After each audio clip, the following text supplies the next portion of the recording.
या उनको इस पे एतराज है कोई? पहले तो मैं कहना चाहूंगी कि पाकिस्तान में अगर गुड टच और बैड टच होता तो 9 साल की बच्ची का निकाह होता, कभी नहीं होता। हाँ, अब मैं कहूंगी कि स्कूल में जरूर पढ़ाया जा रहा है, बाकी जो मर्जी हो रहा है। कुछ दिन हाँ। पहले ही तो आपने सुना था कि एक रिटायर कोई आर्मी था, उसके बाद फिर वो किसी कॉलेज का, पाकिस्तान के किसी यूनिवर्सिटी का चांसलर बन गया था, कोकीन वगैरह भी सेल कर रहा था, वीडियोग्राफी भी स्टूडेंट्स का कर रहा था, तो काफी खबरें आई थी, काफी खबरें, वो काफी हाईलाइट भी हुआ था। एनीवेज, तो नहीं, भारत में लोग बहुत ओपन माइंडेड इसको ले रहे हैं। कल तो मैं सुप्रीम कोर्ट के अंदर ही थी, बहुत ओपन माइंडेड ले रहे हैं। कई मीडिया बाइट्स मैंने भी किया, और किसी भी तरीके का कोई एक जो बैड रिमार्क होता है या सरकाजम रिमार्क होता है, सरकास्टिकली अपने अपने स्टेटमेंट को देना होता है, या मतलब थोड़ा सा मजा लेने वाले तरीके से अपने स्टेटमेंट्स को देना है, ऐसा कुछ मैंने नहीं देखा। जो देखिए, कोई भी एडुकेटेड आदमी जो बहुत शिक्षित है, वो इन सारी चीजों को बहुत बहुत पोलाइटली और बहुत इंटेलेक्चुअली लेता है और अपनी बातों को रखता है।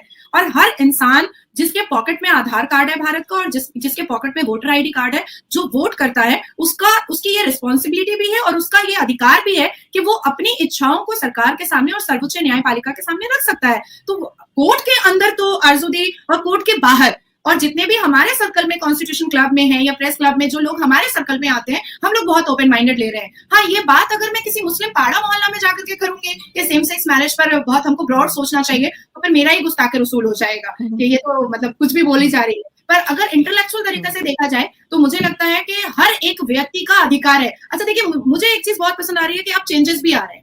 पहले हमारे भारत में, अब किन्नर समाज में भी हम देख रहे हैं कि कांस्टेबल बन रहे हैं, वॉचमैन बन रहे हैं, ड्राइवर बन रहे हैं, तो वो वर्क में जा रहे हैं, काम कर रहे हैं। पहले हम क्या देखते थे, साड़ी लपेट लिया और उसके बाद फिर भीख मांगने के लिए खड़े हो, कट्टा कट्टा है फिर भी भीख मांग रहा है, तो हमारे मुंह से भी निकल जाता था कि ठीक है, तुमको अल्लाह ने, भगवान ने जैसा भी बनाया है, पर तुम पढ़ो, पढ़ करके तुम उससे काम करो और उससे कमाओ। अपनी आइडेंटिफिकेशन को एज अ बेगर मत दिखाओ।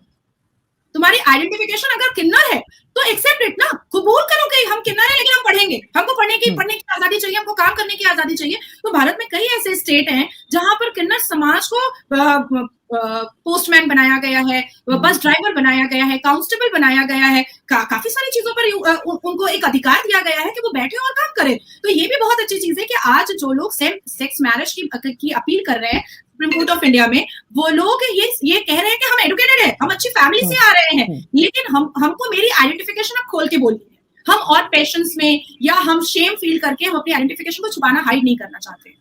नहीं, खैर इस किस्म के लोग तो खैर पाकिस्तान में भी बहुत हैं, और बीच में कुछ की खबरें भी निकली थी, और बड़े वेल नोन किस्म के लोग थे जिनकी न्यूज सोशल मीडिया पे पाकिस्तान की तरफ से आई थी। लेकिन आपको क्या लग रहा है कि इस किस्म के लोगों की तादाद बढ़ रही है, या आपको लगता है नहीं, एक बहुत छोटा सा ग्रुप है जो इस किस्म की फीलिंग्स रखते हैं या इस किस्म की बात करते हैं, या आपको लग रहा है नहीं ये चीज बढ़ रही है लोगों में, मेल फीमेल दोनों में?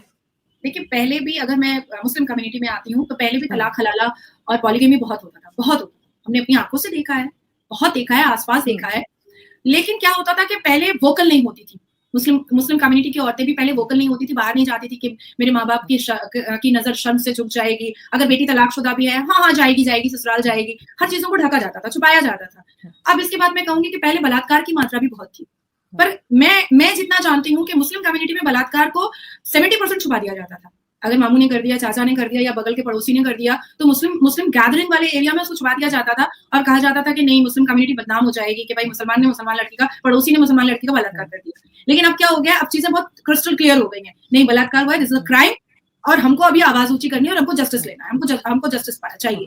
जिसने किया है उसको सामने आने की जरूरत है। तो मैं ये नहीं कहूंगी कि पॉपुलेशन अचानक से बढ़ गई है, एलजीबीटीक्यू की या सेम सेक्स की, ये अचानक से लेस्बियंस की या गेस की अचानक से पॉपुलेशन बढ़ गई है। नहीं, अचानक से नहीं बढ़ी है, ये थी, ये एक भारी मात्रा में थे, पर ये बोल नहीं पा रहे थे। ये अपफ्रंट में आकर के अपनी बातों को वोकल करके सबके सामने नहीं रख पा रहे थे, क्योंकि इनको दबाया जा रहा था, इनको डिप्राइव किया जा रहा था, इनको लग रहा था पता नहीं हमारे समाज के जो ठेकेदार है वो क्या बोलेंगे, पता नहीं हमारी फैमिली क्या बोलेगी, पता नहीं हमारे गार्जियन क्या बोलेंगे, पता नहीं हमारा फ्रेंड क्या बोलेगा, फिर तो वो हमें अपने साथ ही नहीं बिठाएगा, हमें अपने साथ ही नहीं खिलाएगा। क्योंकि आज भी देखिए, हम पूरी दुनिया इतनी मॉडर्न हो चुकी है, पर आज भी जिस लड़की का रेप होता है आरसू जी, उसी को विक्टिम कहा जाता है, उसी को कहा जाता है कि बेचारी रेप हो गया। भाई, जिसका रेप होता है ना, उसके कपड़े जबरदस्ती खोले जाते हैं, और जो रेप करता है ना, वो खुद से कपड़ा खोलता है।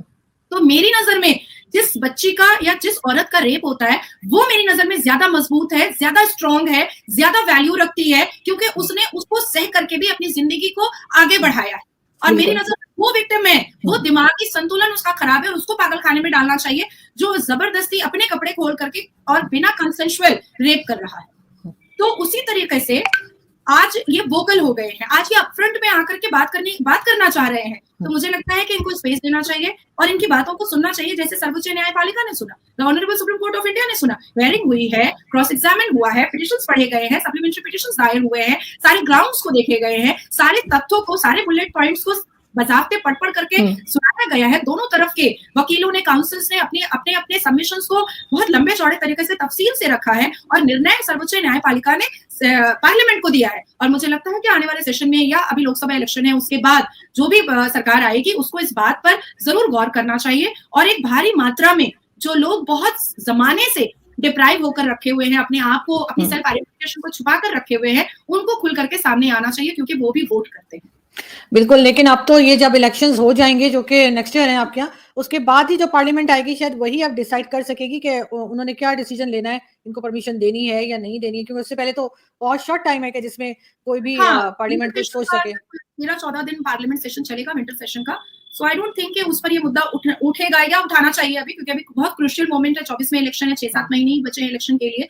सो आई थिंक कि अभी ज्यादा से ज्यादा फोकस यूसीसी पे करना चाहिए। इसके पहले डिबेट भी होगी ना इसके ऊपर पहले? हाँ, काफी चर्चा होगी, सारे विपक्षी दलों से पूछा जाएगा, राज्यसभा से पूछा जाएगा, फिर हो सकता है स्टैंडिंग कमेटी में जाए, हो सकता है प्रेसिडेंट ऑफ इंडिया के पास जाए, तो इसका एक लॉन्ग प्रोसेस है। और मैं अपने तमाम जो सेम सेक्स वाले भाई बहन है, मैं उनको कहूंगी कि उनको पेशेंस रखना चाहिए और वो जो स्ट्रॉन्ग अपने आप को दिखा रहे हैं, वो एनर्जी उनको खोनी नहीं पड़ेगी, उनको पूरा धैर्य रखना पड़ेगा, पूरा पेशेंस रखना पड़ेगा और अपने जस्टिस के लिए, अपने फंडामेंटल राइट्स के लिए वो जैसे सामने आए हैं, उनको आना